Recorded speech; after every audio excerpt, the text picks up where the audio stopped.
Okay. Hi, I'm Sarah Jansen, and as you guys know, my topic is foreign languages, and I'm discussing how the elementary schools are failing at foreign language programs. This picture up here has a bunch of people connected, and they're all speaking different languages, and I kind of did that to represent the global economy that we're living in, and how we have so much diversity and so many different languages, and the schools need to be addressing that with the students. First, I want to pull up a YouTube video that touches on this. Hey, you are noticing this change? A change that is bringing this world closer at a pace never ever seen before? Yes, I am talking of the change as a result of globalization. Globalization, no wonder, is triumphing in bringing people and cultures together for the good of humanity. When globalization is becoming a reality, this reality demands from all stakeholders to put more passion into believing the concept. When you are in Rome, be a Roman. Learning each other's culture and languages has become the need of the hour for us to empathize and appreciate each other's way of living. Imagine you are an employer of a Japanese organization working from outside Japan. How awesome and impressive it would be if you managed to converse with your Japanese peers in Japanese. You would be on their good books for sure. Imagine getting a scholarship and admission calls from the best of universities because you are bilingual. Absolutely dream come true, isn't it? Imagine speaking in Spanish when you are on a South American tour. You would certainly make your jaunt more comfortable and memorable. Imagine reading and appreciating French arts, movies, and poetry that are considered to be the finest on the planet. Imagine speaking, reading, and writing in English. For sure, you will be a good candidate to get your dream job in English-speaking nations. Imagine conversing in Mandarin with locals in China, savoring their martial arts, food, and culture. What an amazing experience it would be. With all these feelings of awesomeness, learning a new language and appreciating different cultures bring to the table another set of benefits, such as enhanced cognitive skills and perceptions, enhanced memory and ability to multitask, improved decision-making capabilities. With all these gains, who wouldn't want to be smarter and successful? If you think you can make time to be more global in perception and thoughts, then learning a foreign language is apt for you.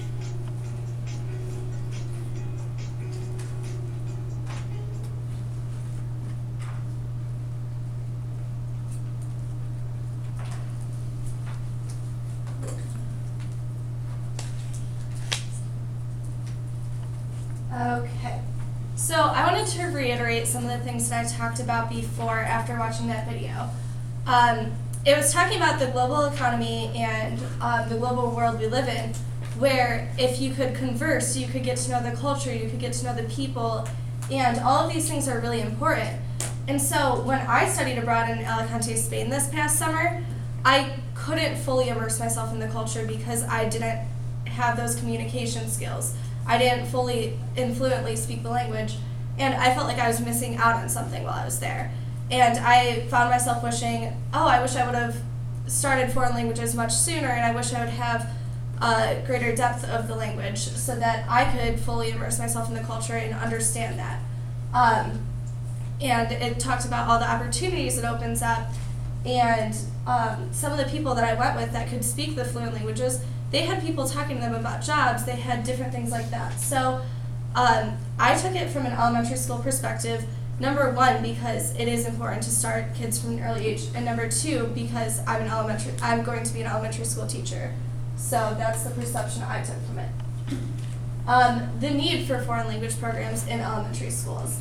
There's been a decrease in foreign language programs over the last 20 years, but the world is becoming more and more global. So why is that? Well, that's because of the No Child Left Behind Act. Because of the push for language arts and math skills, they've been decreasing foreign language programs within the elementary schools. Now just 15%, which you can reference on your not so fun facts sheet, just 15% of U.S. public elementary schools offer any foreign language instruction, which that's from the most recent survey funded by education departments in 2008. And that has dropped 24% from the previous decade. So because of all of these pushes for math and language arts, we're not getting the same foreign language that we used to get. But research shows that in early childhood settings, language learning results in better pronunciation and higher levels of proficiency, which I'll touch on in a little bit. Poor and rural districts are the least likely to offer these programs.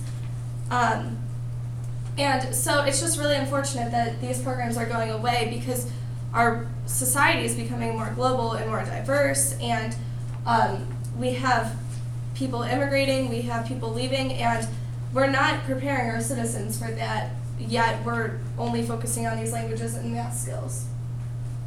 So my research themes are around student motivation, timing of language acquisition, which involves the critical period hypothesis, building world citizens and cultural understanding, and finally techniques and strategies of teaching world languages. So to touch on student motivation, students are highly motivated in the early grades. They're eager to please, they are excited to learn, and this is when they're most naturally wired to learn these languages. So that also points out there.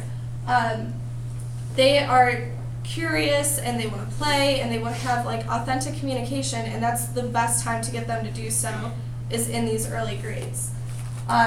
Just a show of hands, who in elementary school loved talking to their peers and loved playing with their peers, and that's what they were doing when they were in elementary school? Show of hands. Yeah, so everyone. So that's when the students want to play and they want to use this conversation. And so if you put them in a classroom setting where they're learning a foreign language, they're going to practice and they're going to try it, and you can have games for them to play and things like that, which goes along with the techniques and strategies. It's just using this authentic communication. The timing of language acquisition, the critical period hypothesis mainly focuses on between the ages of 3 and 11, where the students are able to better pronunciate the words, they're able to have a better accent. They have a better accent because they can pick up the different syllables and pronounce those different words. And it's proven that adults and kids learn languages differently. In studies that have been done, adults are able to pick up the language quicker because of their abilities, but they do not keep the language or attain the language for as long. So students, it takes them a little bit longer when they're younger because they're learning so much and growing so much, but they are able to attain it and continue using it throughout their life.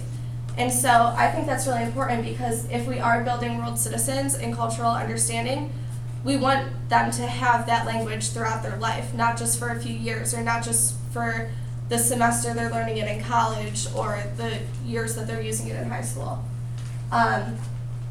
So the critical hypothesis period is mainly just focusing on the fact that this is when students should be learning this language. This is the time that it's most beneficial and easiest for them to learn it. Building world citizens and cultural understanding, I've read a lot on how we can connect language learning to geography, how we can connect it to culture and norms of those languages that the students are learning to speak.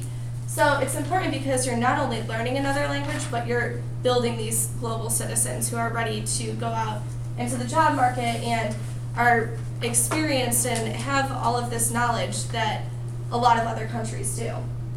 And finally, techniques and strategies, like I touched on, to use play and use games. Like there was one article that talked about using Simon Says. So Simon says, touch your nose. Well, they have to know that what Simon is saying, and the kids want to play these games, so they are learning the language throughout doing that.